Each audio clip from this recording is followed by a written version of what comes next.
Olá, bem-vindos a mais uma aula. Essa aula é um. Tô tirando a dúvida de uma pessoa que me enviou por e-mail, que foi a questão de conexões em PDO.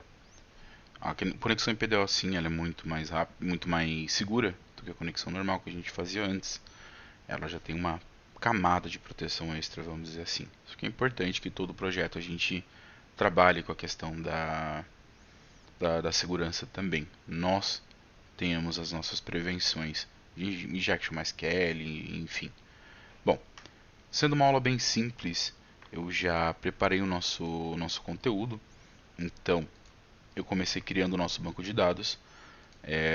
A estrutura do nosso banco de dados foi criado um banco chamado aula, uma tabela chamada usuário. Aqui dentro nós temos o ID, o nome, o e-mail.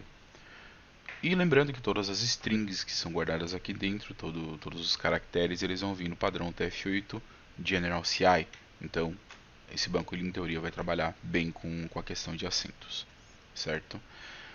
Então, aqui dentro eu já criei o nosso aula. Esse cara, essa pasta vai ter os dois arquivos que a gente vai trabalhar, que vai ser o arquivo de conexão e o arquivo do index. Primeiro, eu gosto da questão de indentação e principalmente da questão de organização. Então, eu vou criar uma pasta chamada conexão e essa pasta vai ser a pasta responsável por ter o nosso documento de conexão aqui dentro. E na pasta aula eu vou criar o nosso arquivo index.php.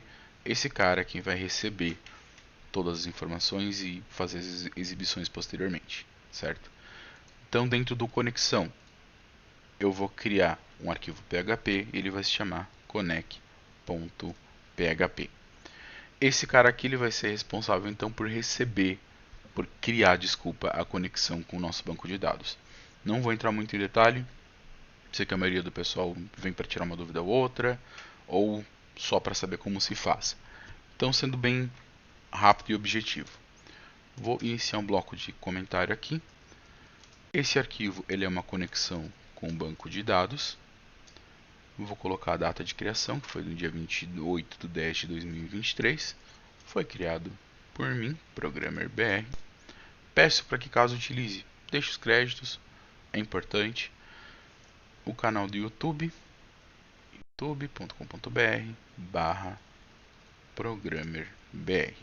E caso queira entrar em contato, programmerbr.15@gmail.com. Simples. Então, primeira coisa, eu vou criar 4 variáveis. São 4 variáveis que vão ter os valores do caminho do banco, do usuário, da senha e o nome do banco que eu vou utilizar. Então, primeira coisa, vamos utilizar um define. Eu odeio quando o PHP Storm faz isso. Eu gosto de ver os comentários. Então, o define, primeiro, vai ser o db server. Esse cara aqui ele vai ter o endereço do servidor. Como eu estou trabalhando localhost, então o meu vai se chamar localhost. Outra coisa que me apareceu como dúvida eu já vou tirar aqui. Qual a diferença entre o localhost e isso daqui?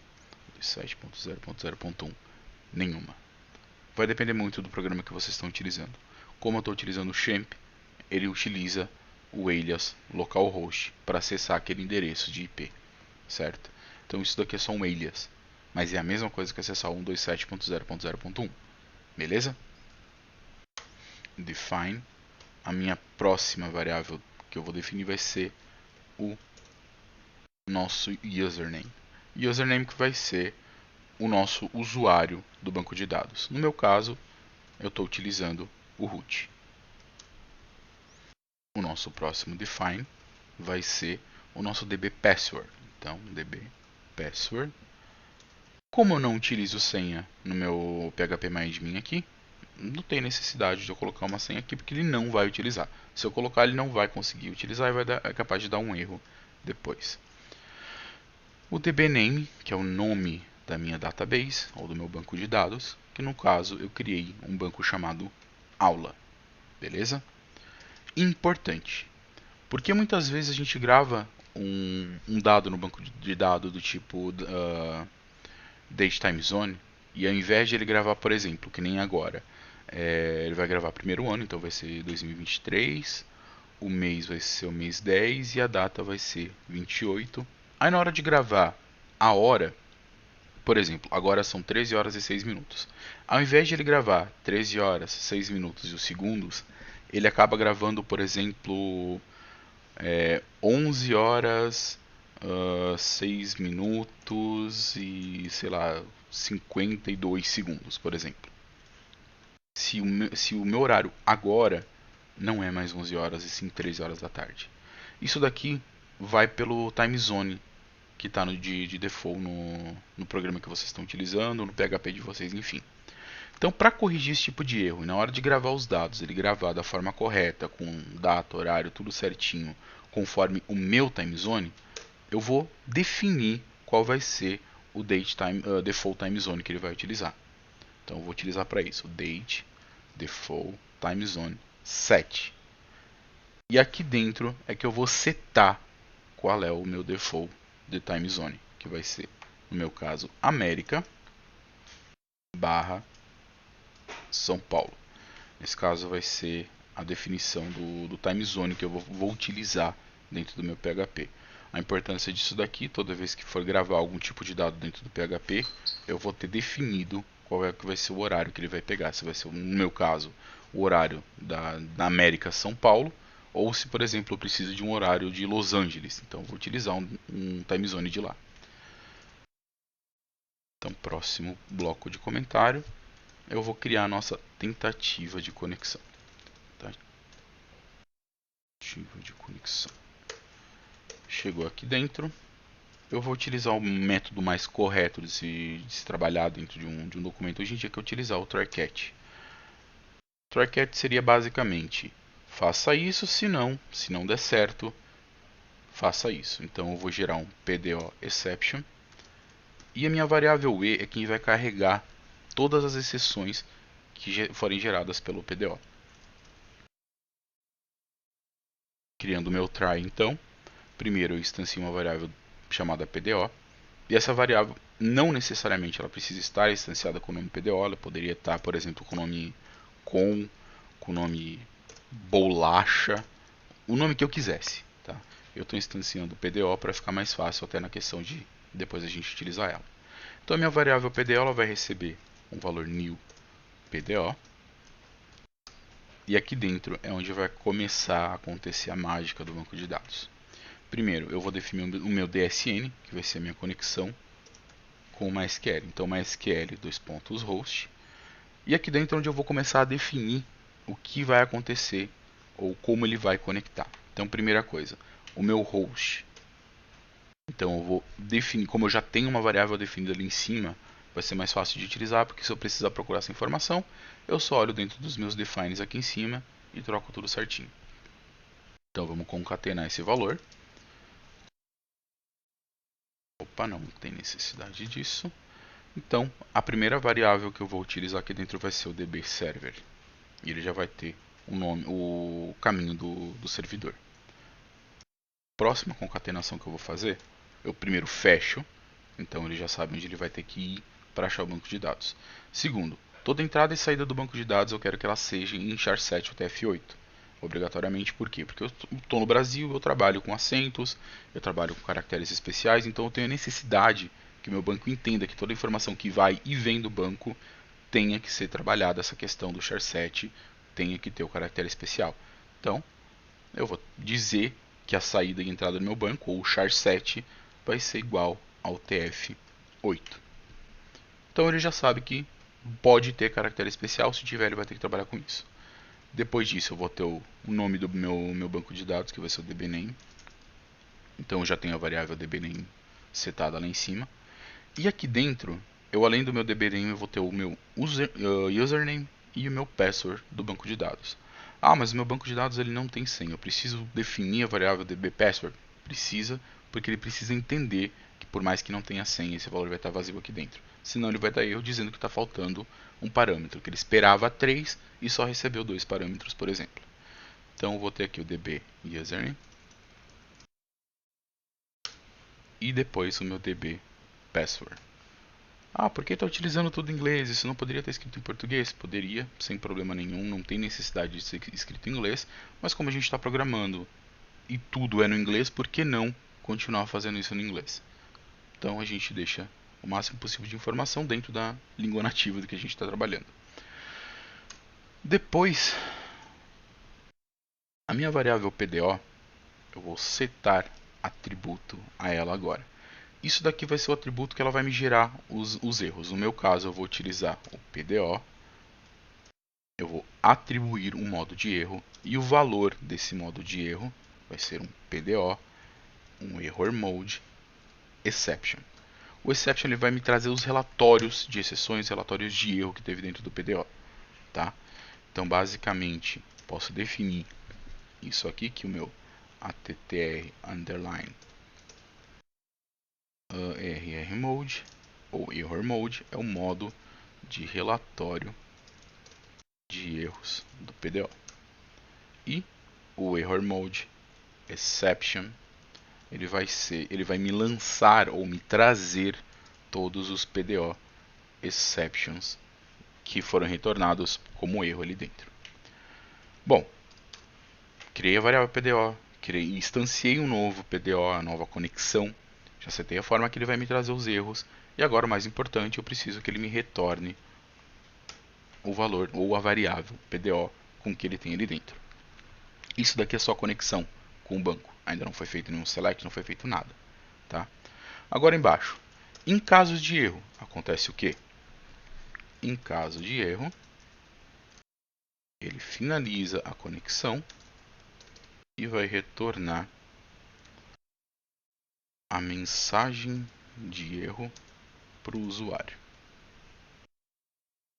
Então, nesse caso, ele vai dar um die, ou seja, ele vai terminar a conexão, ele vai matar a conexão e vai retornar a mensagem erro, dois pontos, não foi possível conectar ao banco, e aí um error, msg ou error message, espaço, concateno a variável e pego o getMessage dela. O que seria o getMessage? Ele vai trazer a mensagem de erro dela. Tem várias formas de trazer essa mensagem aqui dentro. GetMessage, a informação do erro, o arquivo, trazer o número do erro. No nosso caso, a gente vai trabalhar com getMessage porque é mais simples. Então ele vai estar mais explícito, mais específico qual foi o erro que gerou aqui dentro nesse caso. Arquivo de conexão pronto, tudo funcionando, em teoria. A gente tem aqui então o MySQL, o host, ou o endereço do banco, o char7, que é a saída e entrada do banco. Olha aqui se eu não olho, falta um Bzinho aqui, dbname, que é o nome ou da minha database ou do meu banco de dados, o usuário e a senha que ele vai utilizar. Isso aqui já teria me gerado um erro, tá? A falta desse Bzinho já teria me gerado um grande erro aqui dentro, que ele não teria conseguido achar o meu banco de dados. A variável PDO já setei um atributo para ela, da forma do erro, e a forma com as quais ele vai me trazer, que vai ser no modo relatório. E retorna o valor dela. Se isso der errado, ele gera uma exceção dentro do PDO exception. A variável E não necessariamente precisaria ser E, ela poderia ser H, poderia ser J, poderia ser P, o que quisesse. Lá embaixo, ela mata a conexão, ela termina a conexão e me retorna o erro que aconteceu, que ocorreu lá. Então, primeira coisa, eu vou vir aqui, ou melhor, segunda, né? Vou vir dentro do meu index, que vai ser onde eu vou receber os dados, ou enviar os dados, enfim, lá para dentro depois. Primeira coisa que eu faço, eu vou incluir, antes de qualquer coisa, eu vou incluir o meu arquivo de conexão aqui dentro. Ele está dentro da pasta conexão, o arquivo que eu quero é o connect.php. Depois que eu fiz isso daqui, pronto, o arquivo já está incluso dentro do meu index e eu já vou poder trabalhar com toda a questão da conexão com o banco de dados. Por que eu estou inserindo ele no início de tudo? Porque em qualquer momento do documento que eu precisar utilizar a conexão, eu já tenho ele incluso. Eu não preciso, por exemplo, criar todo o HTML e deixar ele lá embaixo. A não ser que seja um caso específico ou que eu queira que isso aconteça, eu posso definir que ele vai ser incluso na parte que eu quero. No meu caso, eu já estou inserindo no início de tudo, porque vai facilitar a minha vida e não tem por que eu esperar e colocar ele só mais para baixo. Tá? Então, HTML bem chulo e simples. Não vou ficar criando muita coisa também, porque não tem necessidade. Só vou dar um título. O título vai ser aula conexão com o banco em PDO. E meu body. E a gente começa a trabalhar aqui dentro. Então o que eu vou fazer aqui? Eu quero que ele selecione todos os dados que eu tenho no registro. Eu não vou ter um where, eu só vou ter um select normal. Vai selecionar todos os dados e me apresentar os dados com os 3 campos na tela, que são o campo de ID, o campo de nome e o campo de e-mail.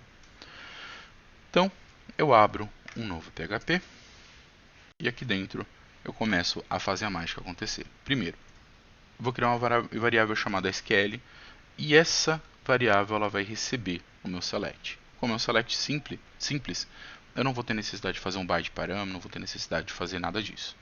Então eu vou ter só um select all from usuário. Então como usuário é usuário. Primeiro, select simples. Isso daqui, esse asterisco, ele é o all, ou tudo. Ou seja, ele está definindo que ele vai trazer tudo, todos os campos que tiverem dentro da tabela usuário, sem excluir, sem incluir, sem nada. Tá? Se eu quisesse selecionar um campo específico, eu quero só o nome e e-mail, então eu definiria que eu quero select um nome, vírgula, e-mail da tabela usuário, ou from usuário. Como eu quero todos os dados, eu não quero só parte deles aqui dentro, então select all from usuário. Para baixo eu crio uma variável chamada result, que ela vai ser o resultado do que eu tiver ali dentro. Então a variável result, primeiro, lembra daquela variável PHP que a gente criou lá dentro do conexão? Essa vai ser a primeira usabilidade dela aqui dentro. Como a gente já tem um documento incluído, ou seja, é como se ele pegasse isso daqui, copiasse e colasse aqui em cima, vamos dizer dessa forma. Então eu posso utilizar a variável PDO aqui. Por quê? Porque como o documento está incluso, ela já está instanciada, eu já posso fazer a utilização dela aqui dentro. PDO, prepare, então vou preparar o meu statement, ou preparar a query que eu quero, que é a query do SQL. Eu poderia utilizar esse select aqui dentro? Poderia. Não seria a forma mais correta, mas poderia. Como aqui dentro eu quero gerar da forma mais correta possível, então eu vou ter uma variável que vai ter o SQL, vou ter uma variável que vai receber, uma variável que vai fazer o prepare, uma variável que vai dar o execute e uma variável que vai receber os dados depois.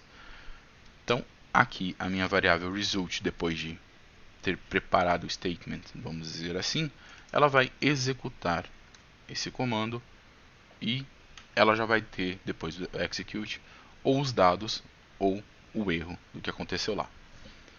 Bom, se ela recebeu alguma coisa, vou criar uma variável chamada usuários. E essa variável ela vai receber o result e aqui dentro ela vai ter o fetch all.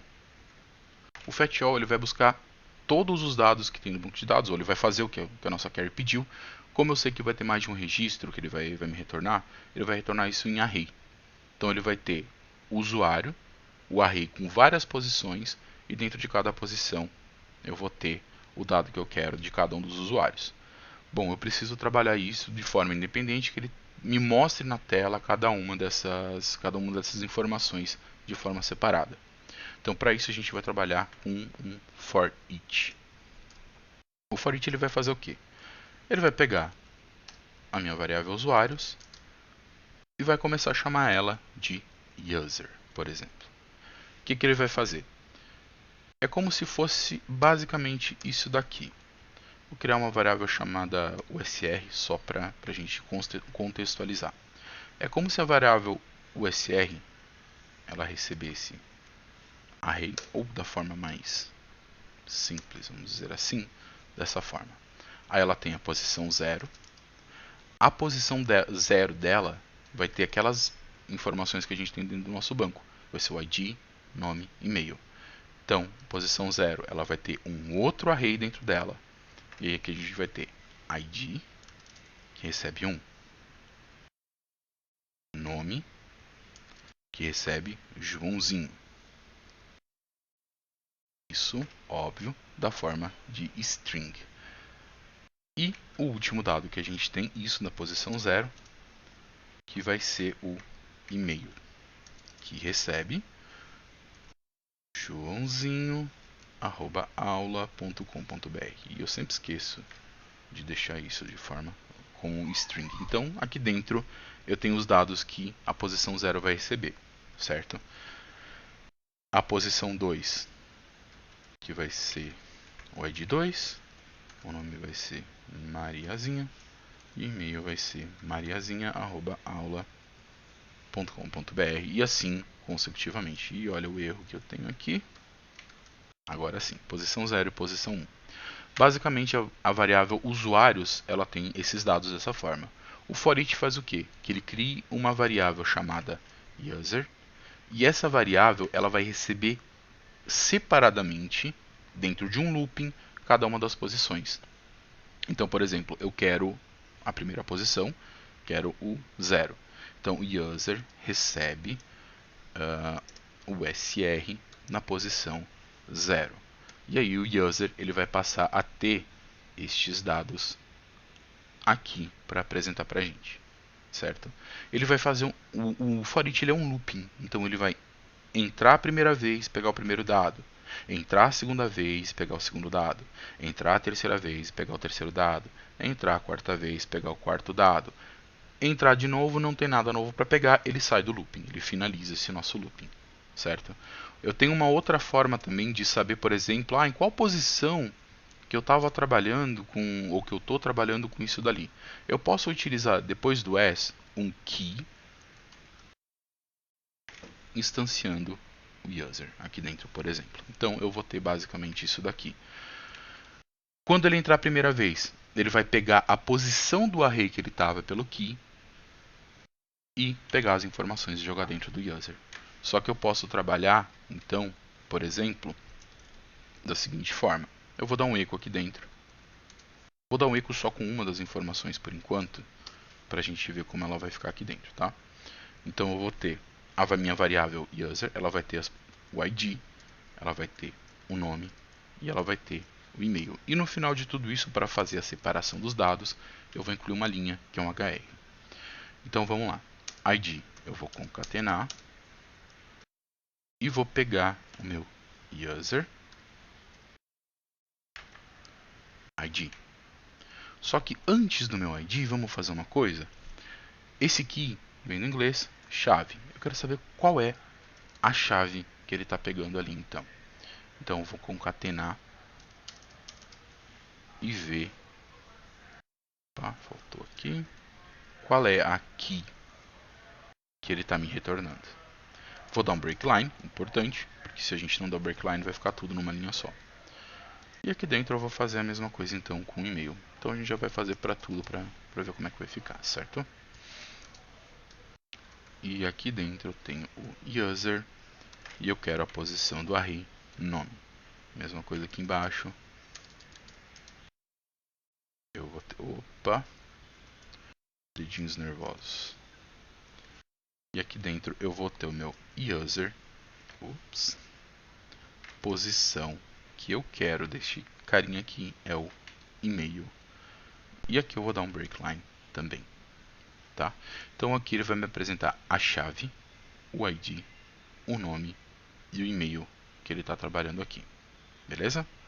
Então para a gente ver como isso vai ficar, eu venho aqui, localhost /aula. E eu tenho a posição do array, que era o 0, a posição 1, a posição 2 e a posição 3, que é equivalente ao ID consecutivamente 1, 2, 3 e 4.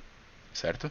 Então esse cara aqui ele vai fazer o que? Ele vai entrar aqui dentro, pegar a chave ou pegar a posição que estava aquele array.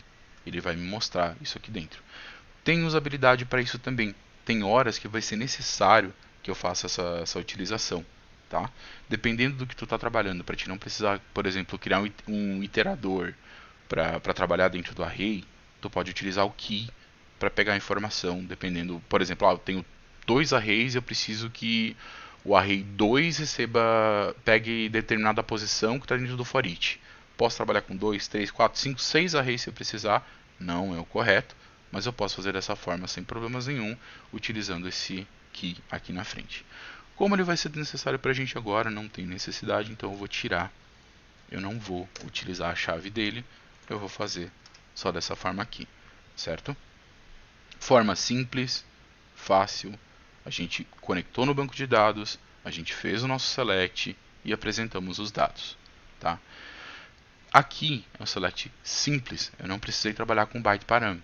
Mas se eu precisasse trabalhar com byte param, o que seria o byte param, por exemplo?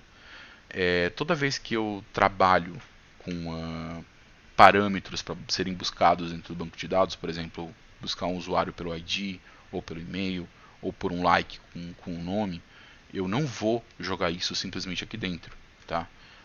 Utilizando o bind param, ele vai me ajudar a trabalhar com uma segurança adicional também por causa do PDO, e ele vai adicionar os dados de forma inteligente ali dentro. Então, se tiver, por exemplo, uma barra ou o famoso SQL injection tentando selecionar o registro 1 do banco, ele não vai deixar isso acontecer, já vai gerar um erro ali, já vai gerar uma exceção para a gente, tá? O bind param eu vou explicar em outro momento, eu não vou explicar agora, tentar seguir uma cronologia da forma correta. Então aqui dentro a gente já fez uma das partes do nosso CRUD, vamos dizer assim, que seria a visualização dos dados que tem dentro do banco de dados. Vou preparar uma aulinha de CRUD, vou separar ela da forma correta para a gente fazer. Nós já temos o banco de dados criado, nós já temos a apresentação da informação, então nós vamos aprender a criar ou enviar dados para o banco de dados, editar os dados que já existem do banco de dados, e nós vamos aprender uma coisa chamada soft delete. O que é o soft delete? É importante que toda informação que eu tenha dentro do banco de dados, ela não se perca. Por quê? Porque se eu precisar dela em algum momento para alguma coisa, eu tenho ela ali dentro, ela só não está sendo mais utilizada. Então a gente não vai mais deletar a informação do banco de dados. Nós vamos trabalhar com soft delete, que seriam basicamente flegar essas coisas dentro do banco de dados. Eu vou até criar aqui para ter mais ou menos uma ideia do que é. Eu vou criar um campo novo embaixo de e-mail, deleted at. Por padrão, esse tipo vai ser datetime, então ele vai guardar a data e o horário que isso aconteceu. Só que por padrão eu quero que ele seja nulo. Então toda vez que eu criar um registro dentro do meu banco de dados, eu não quero que isso daqui esteja preenchido. Por quê? Porque essa informação ela não está deletada. Só que todas as vezes que for deletado um registro, eu só vou preencher esse campo e dentro do meu código eu vou fazer com que ele não encontre essa informação, ou não apresente essa informação, aliás. Então aqui dentro eu vou definir com todos os horários de hoje. Dia 28 de outubro, a 1h28 da tarde. Dá um Enter. Pronto. Tá? Então eu teria agora um novo campo que eu poderia utilizar dentro do minha apresentação do CRUD aqui, que seria, por exemplo, vamos até colocar isso aqui,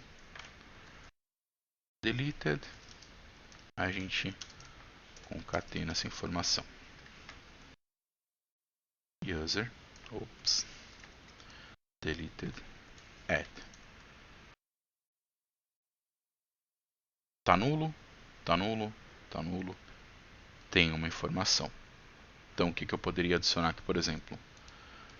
Quero que selecione todos os dados do banco usuário were, ou enquanto o deleted at is null. Ou seja, eu quero que ele selecione todos os registros do banco usuário, da tabela usuário, enquanto o campo deleted at seja igual a nulo. Aí ele vai fazer o quê? Ele vai me retornar só as informações que estão com o deleted at nulo. Se tiver alguma informação ali dentro, ele não apresenta mais. Só que se eu chegar aqui e tirar, no meu caso eu só marco como nulo. Bom, tô com um probleminha aqui, mas isso daqui é questão de alterar dentro do próprio. Já sei até o que é. Essa semana já ajeito isso daqui. Enfim, se eu deixar esse campo como nulo aqui dentro, ele vai passar a aparecer depois. Essa informação não vai passar a aparecer aqui dentro. Então, até para que eu faça, por exemplo, verificação de esse e-mail já existe, ele faz a verificação, ele existe. Tá, mas o campo deleted at desse usuário que tem esse e-mail cadastrado, ele está nulo. Ah, ele está nulo. Ah, então beleza, deixa o cara cadastrar de novo. Se ele não tiver como nulo, não deixa ele cadastrar, gera um erro para a pessoa, certo? Coisa simples, fizemos a nossa conexão, apresentamos o dado, sem problema nenhum. PHP o mais simples possível, depois eu posso mostrar também a questão de criar alguma coisa mais complexa. Vamos tirar isso daqui. Vou colocar os arquivos para download também na descrição do vídeo. Peço para que, por favor, deem um like, se inscrevam no canal, é muito importante. Cuidem com as boas práticas. PCR e DDD é muito importante para se trabalhar com programação. E também a parte de comentários, como eu fiz aqui, por exemplo. É importante para quem vai pegar o código de vocês para trabalhar, saiba o que cada uma das funções ou cada uma das partes estão fazendo. Então, se a gente não utilizar nomes bem específicos que definam o que aquilo vai fazer, é melhor que a gente deixe um comentário para poder salvar a vida da pessoa que vai ter que dar manutenção nisso daqui posteriormente. Por hoje é só. Espero vocês para a próxima e valeu!